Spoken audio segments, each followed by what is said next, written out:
This is the future of Africa. In this program, we focus on Horn of Africa's political, economic, and socio-cultural aspects.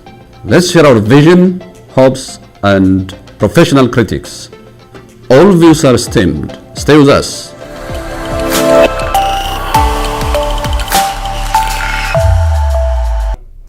Dr. Awel, welcome to this program.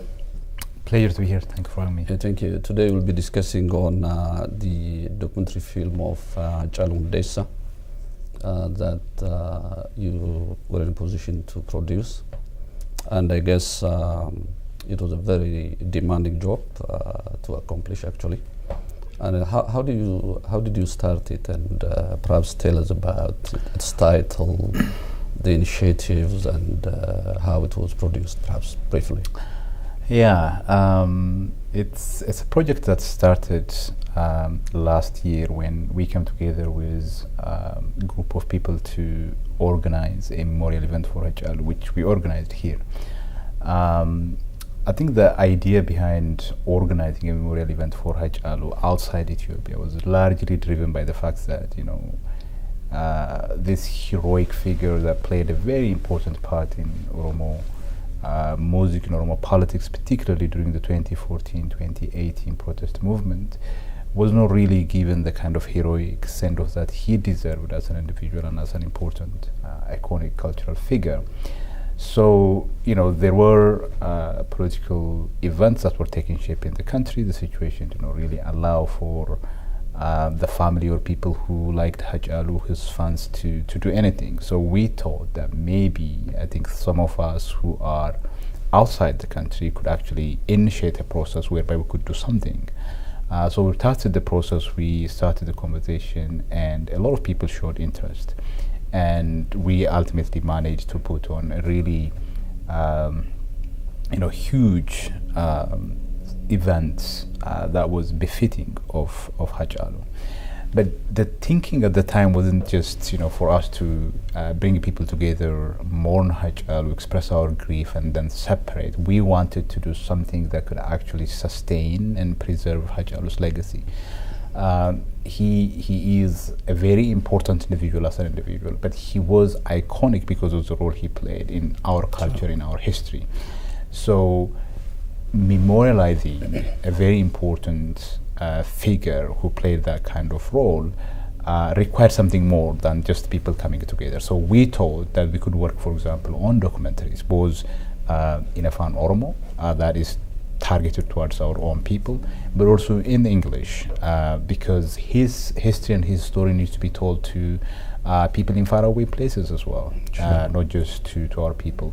There is also a generation of young Oromos who are born outside Oromia, who may speak the Oromo language, but may not necessarily, go on to Oromo medias and Oromo platforms and watch this content. So we thought it is also important to kind of speak to that particular audience, because, HAACAALU, I think more than any other audience, I think, influenced that audience as well, the young Oromo children born in diaspora. So we wanted to create a documentary in English as well.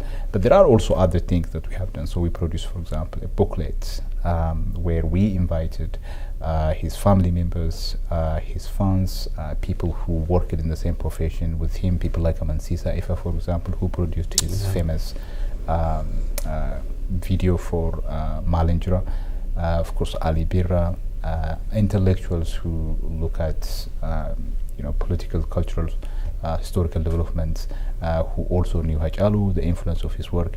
We invited this diverse group of people to reflect on HAACAALU, his life and his legacy, and they wrote some really wonderful pieces, which we brought together in that booklet. So the hope really is to try and begin something on which others could come and build, and I think we have accomplished that goal. You also asked me about the title. The sense of it. Yeah. So, the title, Spear Through the Heart.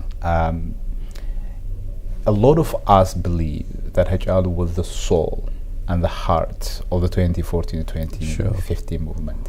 His songs link together the tragic experiences of the Tulama Oromo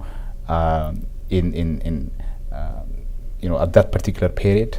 Not just 2014, 2015, the dispossession started long before that, but of course, the very foundation of the Ethiopian state began with the dispossession of the Tulama. That is how the capital city was founded, on a land that belonged to the Tulama Oromo.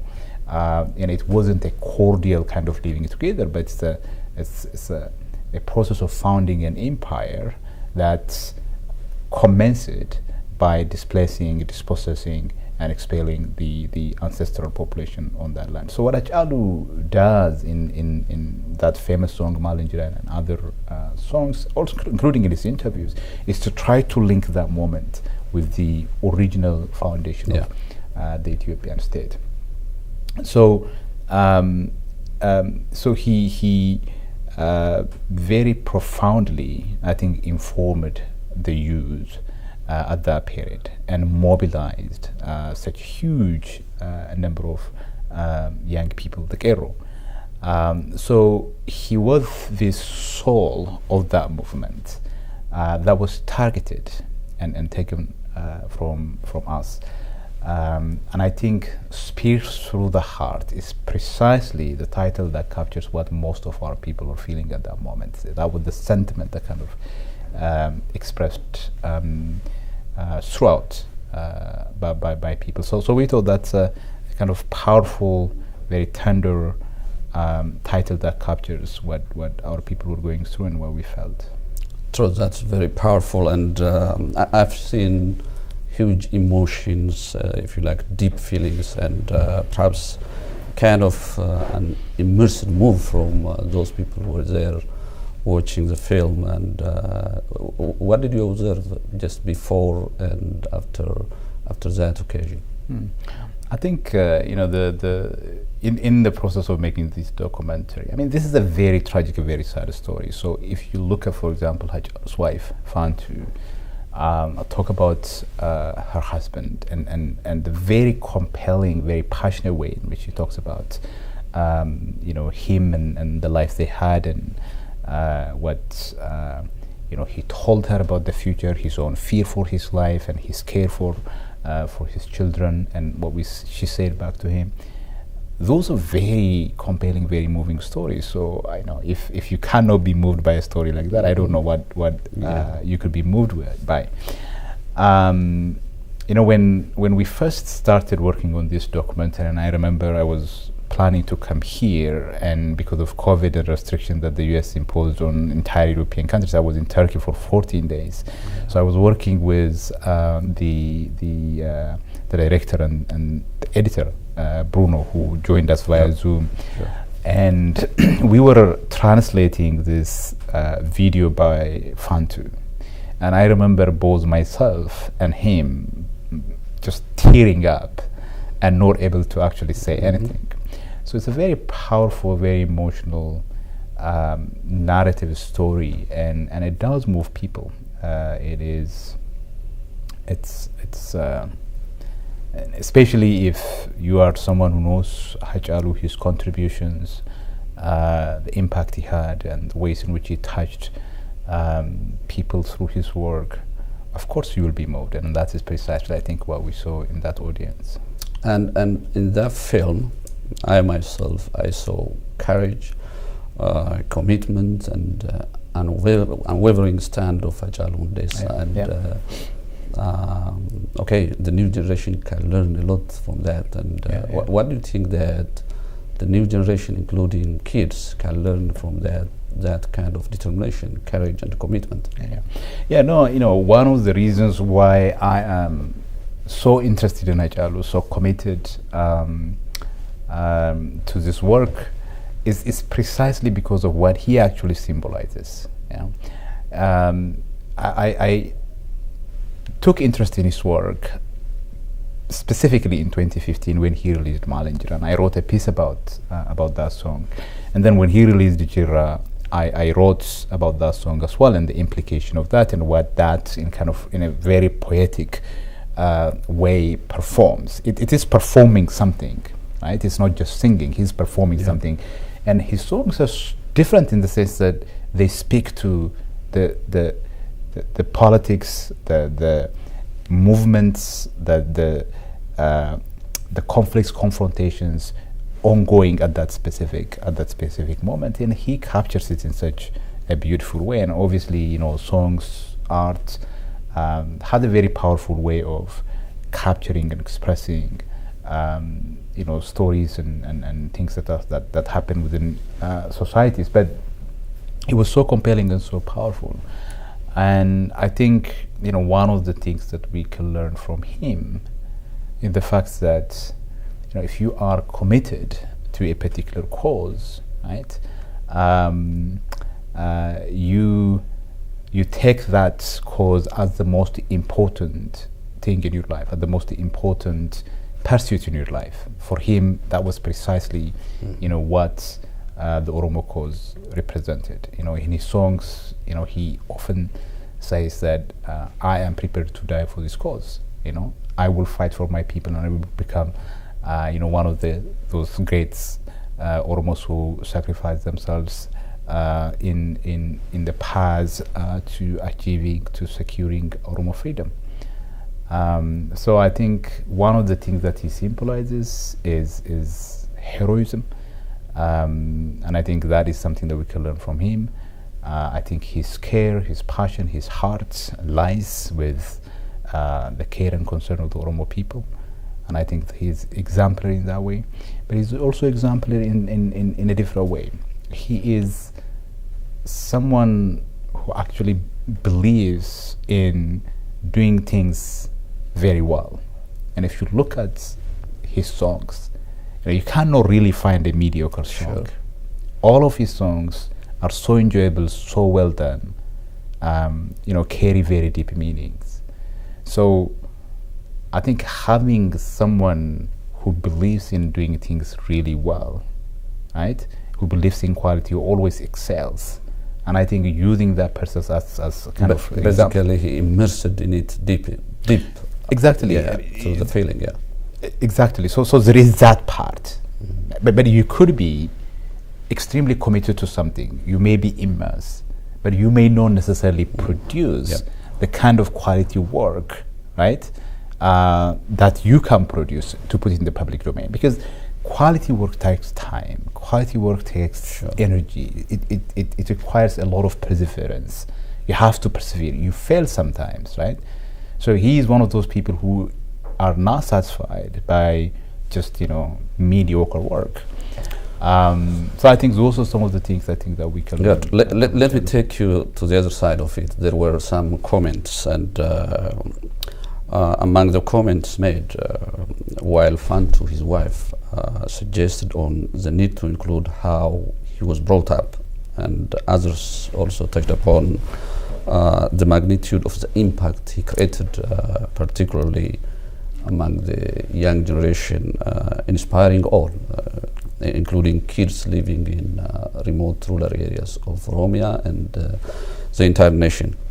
I was also trying to look back what will happened after his killings, because there were mass arrests, there were mass killings everywhere, and the Oromo people paid considerable cost after his assassination. And now the point is, how can we explain that? Because he did die for a real cause, but those things are not such vivid.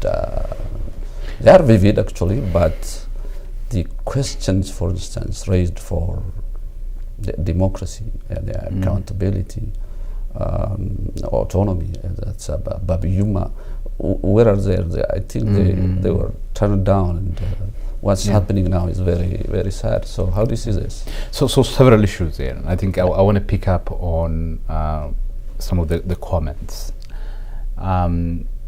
So I think when Fant was asked, she expressed the view that maybe looking at his upbringing in a greater detail, trying to understand what actually informed his his art, right? His commitment to the Oromo cause, and why he happens to be, or he became such a champion of his people, a champion of kindness. But of course, there are so many dimensions of an individual's person that can be explored, right? But this is a documentary that has the aim of centering HAACAALU and trying to understand the causes that he championed and some of the key themes and ideas and issues that he was interested in, right? So the documentary did not have the ambition of being exhaustive, and no documentary can be exhaustive, let alone, you know, when you're looking at a very complex figure with such you know, deep influence over his fans, over a politics of a nation and a country. So hopefully those issues could be explored by future you know, documentary initiatives or other research projects. Our aim has always been to begin something on which other peers could build, right? Instead of simply coming together, celebrate HAACAALU, and then, you know, go off, we wanted to leave something behind. I think this documentary started that work. So other people who take up, you know, future documentary projects could look at those issues, because those are important. Because, you know, when you look at HAACAALU's work, one of the things that he does is basically try to draw on pre-existing Oromo knowledge, Oromo culture, and put it into his art, use it to move the younger generation. Who are those people, for example, who influenced HAACAALU? Yes, we know that he was politicized when he was in prison. He learned quite a lot. He honed his craft there. We know those things. But who are, for example, the individuals who influenced him the most? We don't know much about those, right? So a future documentary could look at his upbringing and some of the people who are the most influence on his thinking about, you know, his situation, about the Oromo people, about history, and so on and so forth. Actually, the film does a fairly good job of highlighting the influence of HAACAALU, the depths and breadths of his influence. You know, it talks about, for example, the Gero movement. Now, his greatest impact is on that movement. So, you know, when we talk about the youths, the Gero are, you know, mainly used from not just urban areas, but also from rural areas, right? So we talk a lot about how, you know, as they were making those calls and demands for autonomy, self-government, the end of dispossession, displacement of their parents, they had HAACAALU's songs as a soundtrack to their protest. The reason I raised that question is like he was an icon of that movement, and he was in it. He was like beyond the role of an artist, and that was like strongly related to the question of nations and nationalities, or you can go deep into it, the question of the Oromo people. It's about democracy, it's about justice, it's about the rule of law and what have you. Now, looking back and forth, what's happening now in that country does not seem the result of that effort, and that's why I'm asking you, because he died for a real cause, and what's happening for those, I mean, in that regard is there's a lot that is going on since his days still now. I think he fought a good fight. He had an influence that very, very few people had, not just within the Oromo society, but globally. But of course, the causes he championed, the ideas, the principles for which he died, have not been achieved. There is no question about that. In fact, at least fully achieved, yes.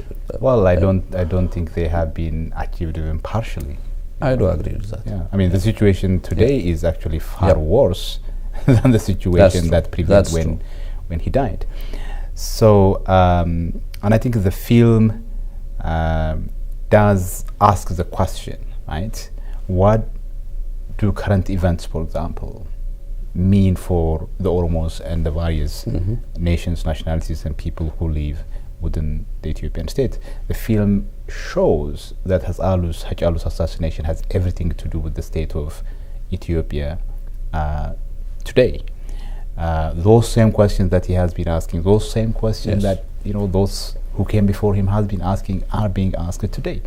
And in fact, the country now finds itself in a kind of conflagration that has never been in the past. And we don't know where this will lead to and how this would end. We know that it is not going to be, a walk in the park for anyone, but we don't know for sure how this is going to end. So the film, I think, does a fairly good job of, trying to bring together this decades of struggle that the Oromo people went through in a form, in a very it serves as sort of a microcosm, right? You see different moments, from the moment of the foundation of the Ethiopian state to the various struggles that the Oromo has engaged in, to the 2014-2018 period, a very particular kind of moment where the Oromo struggle really come to a head and managed to change the government, although it was kind of sabotaged and now gone to a direction that no one expected. So HAACAALU contributed to all of those struggles, but as a hero, you die for a cause, but you don't really control where those events, right? The causes that you fall for, where in terms of where they go, whether they succeed or not, you don't have control over that. And I think the responsibility, of course, is on us. Yeah, to make sure that his sacrifice is not in vain.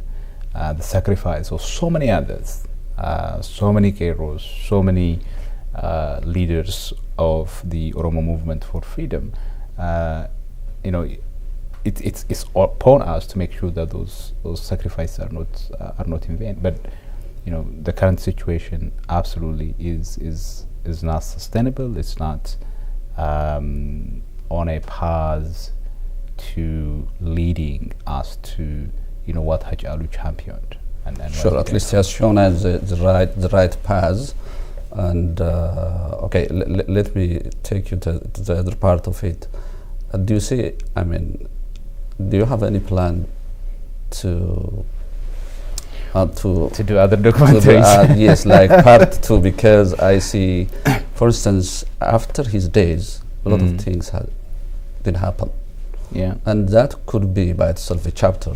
Absolutely. And even what's suggested by Fantu, how he brought up and his models and so on, could be the other part. So, be it by I know it's very difficult job, and be it by you or somebody else who can pick up, or as a group, as a community, or as a foundation. Yeah. Is there any hope of that kind, or what's there? So I think as you already touched on, producing a documentary for people whose job is not making a documentary is a very tasking, very difficult endeavor. And especially working on a historical documentary, if you are dealing with societies, cultures such as ours, is even more difficult because of the complete absence of archival materials of sufficient quality. The Oromo as people are it's a society that is erased from the historiography of the Ethiopian state, the state in which we exist. As you know, history is always written by the victors. If the history of a particular people doesn't fit into the narrative of the states, that particular society would ultimately be erased from history. And there isn't much in the Ethiopian kind of historiography that captures and expresses the experiences of the Oromo people. We are essentially filtered out of official history. And there is not much by way of a counter-narrative to the narrative of the state. So it's been extremely difficult for us to try to find, for example, archival materials that allows us in a kind of visual way to show some of the things that HAACAALU was concerned about, some of the things that HAACAALU was talking about. If we are simply telling a story, that is, it's easy. Yeah. But this is a documentary, it's a film. So there have to be visual materials that accompany it. I mean, forget archival materials that talk about past, right? About, events around the founding of Finfinny, for example, as Addis Ababa, or the founding of the Ethiopian Empire. Even materials that relate to HAACAALU'S, concerts, for example. After his album Why Kenya was released, he gave a worldwide concert tours. Now, there were videos, but a lot of those videos were of a very bad quality, right? There were interviews that he has given. Those interviews were not of good quality, right, for a film. You find a lot of materials, a lot of photos of HAACAALU on the internet, on social media, but they were photos that were captured by telephones, smartphones, and put up there. Okay, on Facebook, Twitter, they look good, but on film they don't. They are not up to standard for a film. Yeah. And so the reason why the film has taken about 14 months is precisely because we struggled quite a lot in terms of getting materials. And of course, there are some people who had possession of some materials, and it was challenging to get those materials from people. So the process was particularly challenging, but he deserved everything that we can give, and we gave it our best, we gave it our all, we gave it our heart to this documentary. Is there a plan on our part or my part to try and pursue another documentary? No, because we all have very limited amount of time, and I think we have done something that we are proud of, and I would expect other individuals, other groups to come together, find a way to pick up on some of these issues that we haven't managed to cover in this documentary. There's a lot that can be told. I think there is a foundation which was established by Fanto and others. Is it possible to link to that, for instance, so that they can take up? Yeah, absolutely. I think the whole point, my understanding, is that the reason why the family established a foundation is precisely to pursue these objectives. And I think you have heard when she was speaking in that Q&A with myself during the launch event. She was making the point that we want to preserve, we want to sustain, we want to consolidate his memory, his legacy. And one of the ways to do that, and of course the best way to do that, is to have an institutional mechanism through which we could do that work. And so that is the whole point of creating a foundation. So I do hope and I expect that the foundation will pursue different projects, including a documentary project. Mind you, this goal can be achieved in a lot of different ways. Documentary is not the only way. But what we need is a more systematic research into his work and the influence of his work, and some of the readings that he has done, some of the stories that he has heard that shaped him, that inspired him. Because as part of archiving HAACAALU, as part of memorializing and commemorating this figure, it's important that we have a more comprehensive understanding of these issues. Profoundly, thank you, Dr. Awal. That's huge commitment as an Oromo from your side. And let me take you to the other question. And the last time in our discussion in this program, the same program, we did slightly touch upon the importance of peace, the importance of political solution to that of military solution to the ongoing crisis in Ethiopia, Oromia, and so on. Suddenly now, war has erupted in their country, and how do you see this, and what's still? Yeah. What can we say about it? Yeah, may I just make one point on, I think you started by thanking me, but I also want to acknowledge that there are other individuals in our team who have been dedicated to And this project. you can also tell us your role in that. So I just wanted to make sure, Sure. that we recognize other people as well. Maybe we can come back to this at the end.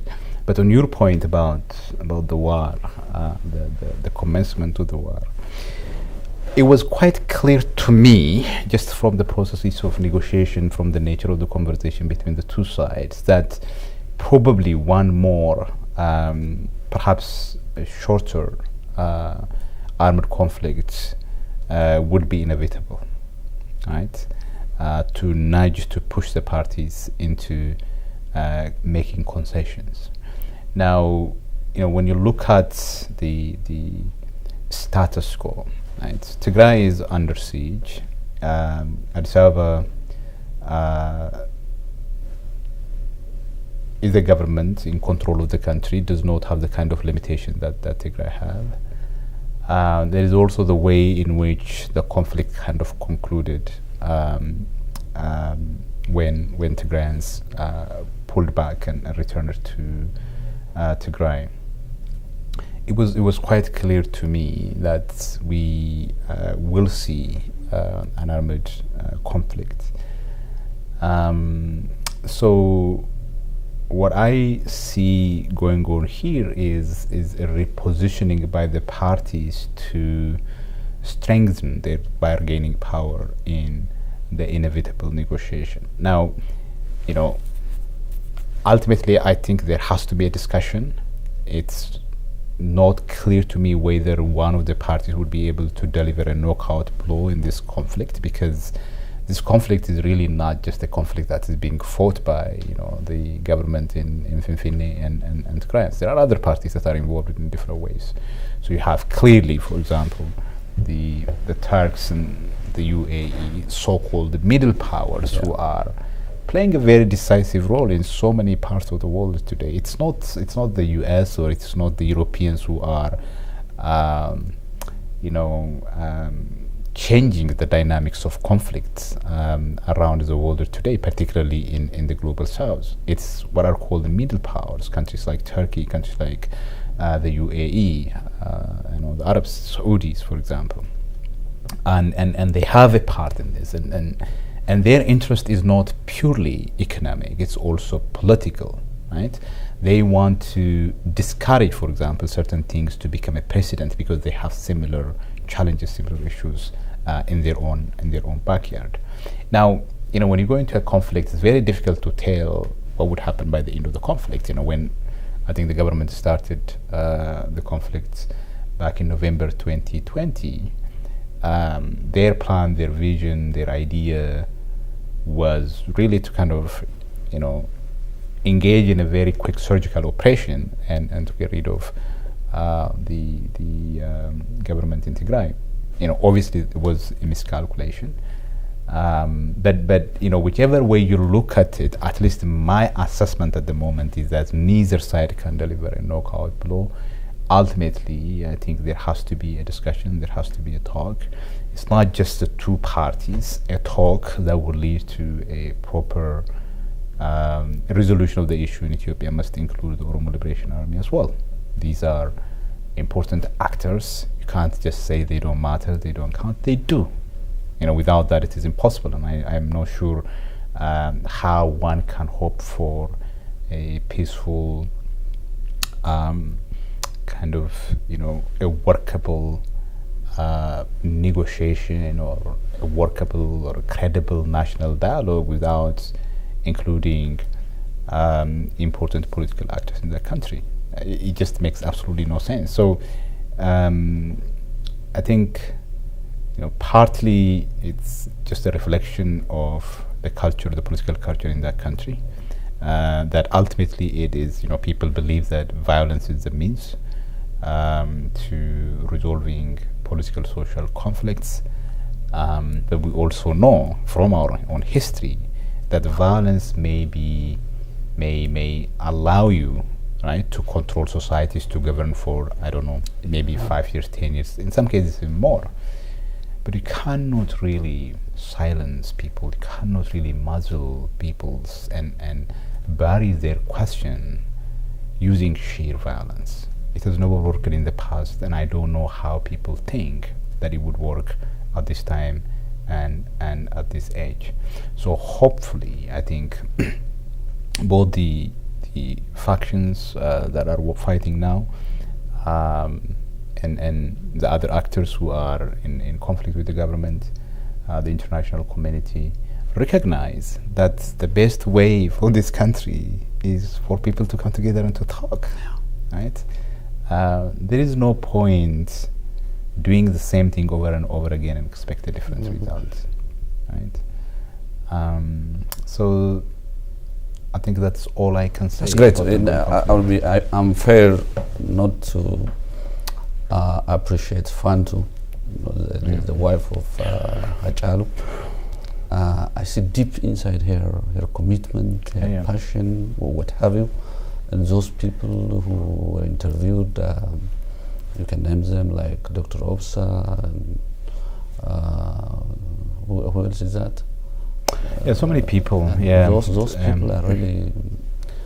It's moving to hear those kind of witnesses, and really I would like to appreciate that. And primarily I would like to appreciate her commitment, her genuine approach, and really commitment for that. And now it's your time to appreciate whoever involved. I think you're absolutely right. We have to begin from Fantu, not just in terms of this documentary. I think the documentary is not her project. Yes, we reached out to her to ask for an interview, just as she was giving other media's interviews at that time. She gave us interviews. We asked her questions. She answered the speech she made on the foundation. Absolutely. Yes.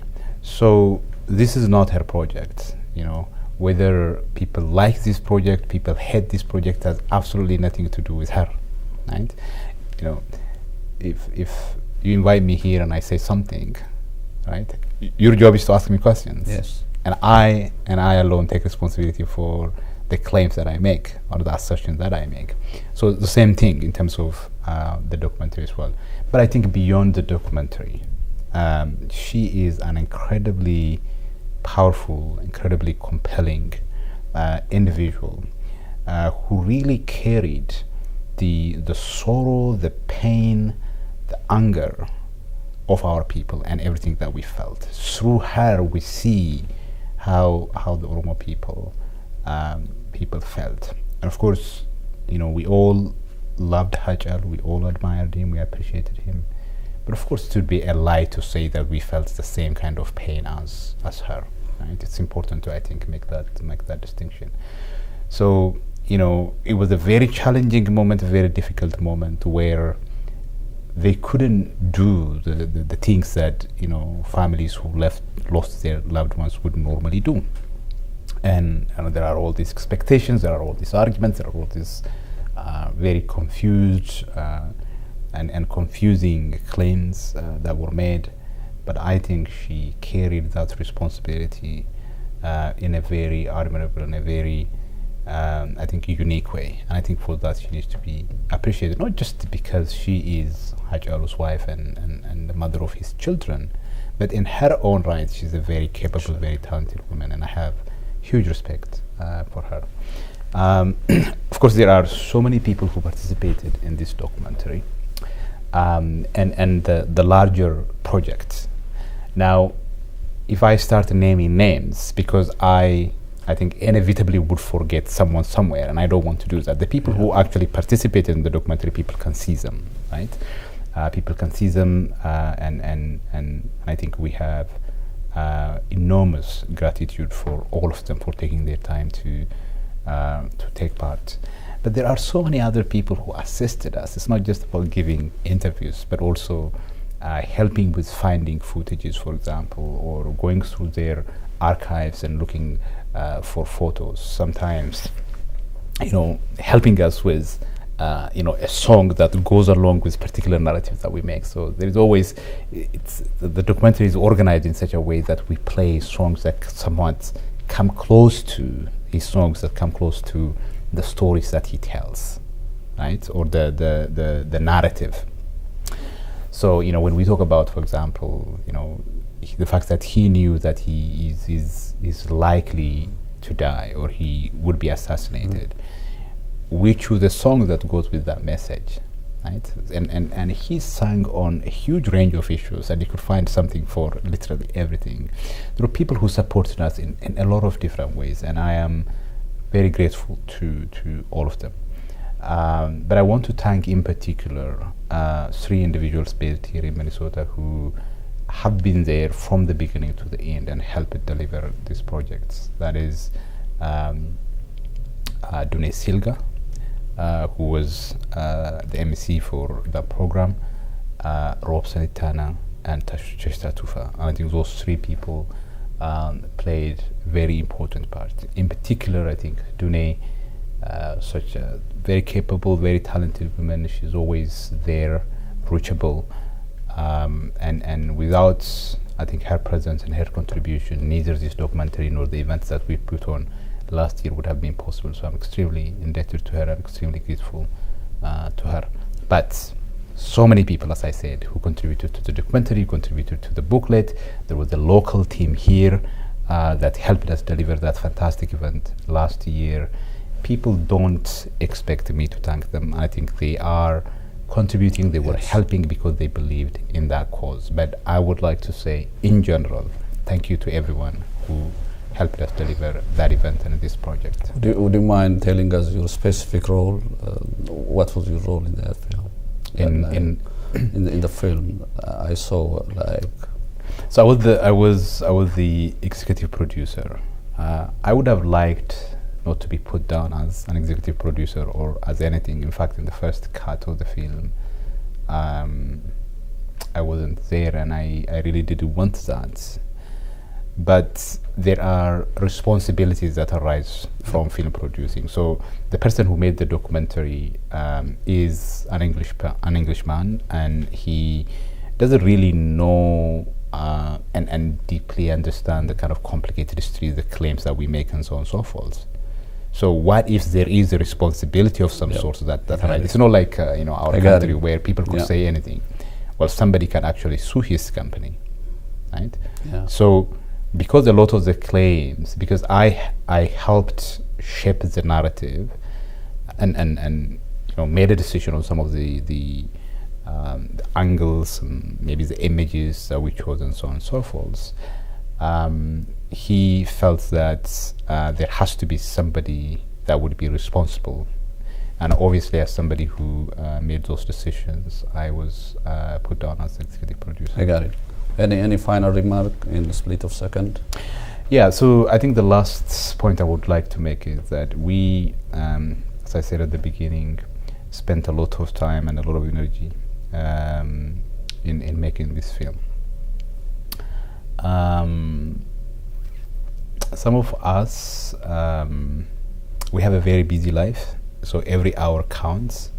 But because we saw this project as particularly important, not for HAACAALU. Nothing that we do here is for him, right? He doesn't care. He's not here.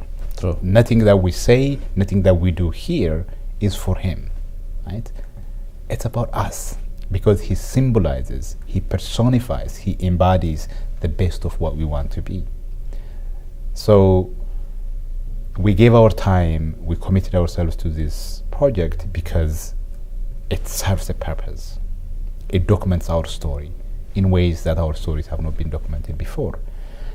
And I think you produce work like this because you want people to see it, you want people to appreciate it, you want people to understand its value, right? We wanted here in Minnesota to launch the film and then for other states to kind of pick up and promote the film, watch the film, show it to their children, because it contains some powerful stories about who we are as people, what happened to us, the kinds of heroism, the kind of symbolism that HAACAALU represented for our history or culture, and what we have been asking and where we want to get. There are all these things that are represented in this film. It's important that young diaspora children really learn about these stories through this film. So I think it's important that people recognize and acknowledge the meaning and significance of the film and promote it. It's also important that people support the foundation that the family has created to promote, to sustain his memory and his legacy, because his memory is the Oromo memory, his legacy is the Oromo legacy. And it's important that we have a culture that invests in institutions. The reason for our failure, the reason for the kind of crisis that we are caught up in and unable to break out is precisely because we have not really understood the role history plays, the role knowledge plays, the politics of knowledge production, and the ways in which creating a narrative of one's own and formulating it, disseminating it widely, right? And therefore your stories are known, not just within your country and the region, but beyond. We have not done enough work on those issues. Even if the Oromo today were to be militarily very powerful and to militarily secure and create an independent Oromia, the question of recognition becomes a problem. You cannot be a member of the international community unless your narrative is very well known, unless your discourse, unless your history is out there, right? Take, for example, Somaliland, right? Somaliland is a thriving democracy, right? It's an island in that sea of dictatorship. They have been properly electing their leaders the last 15, 20 years, relatively very stable, an economy that functions, a society that is run very well, but they have not been recognized as a state, and it's highly unlikely that they will be recognized anytime soon, right? Now, if they could face such a challenge with everything that they have achieved so far, imagine what would the kind of challenge that Oromos would face going forward. So it's really important, not just going after events, right? Working on projects that would have long-term impact. I think that is really important, and this is what in my view, what this film does. It's a very small thing, but it begins that work.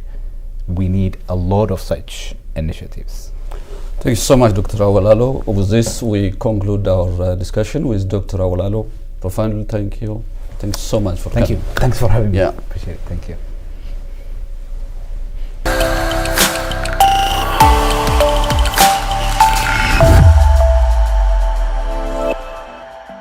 This is the future of Africa. In this program, we focus on Horn of Africa's political, economic, and socio-cultural aspects.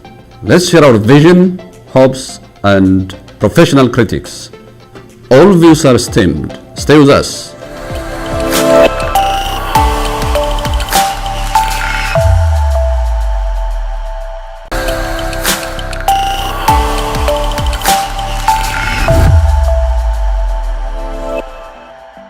This is the future of Africa.